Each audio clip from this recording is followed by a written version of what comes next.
Hey guys, today I'm going to tell you how to get or add weather widget to home screen in Samsung A36 or A56.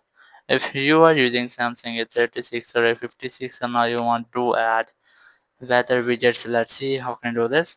You just have to keep a long press on the empty place on your home screen.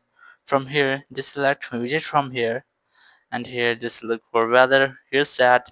You can easily add it from here, but if you won't get it, you can easily add it from here. Just select weather, and here there are different widgets you can easily add. I'm going to add this one, so just tap on it, then tap on add.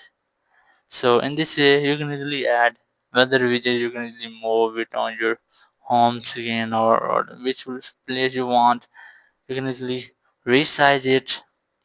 So that's how you can easily add weather widget to your home screen in Samsung A36 or A56. Thank you very much for watching the video. Until next video, bye bye.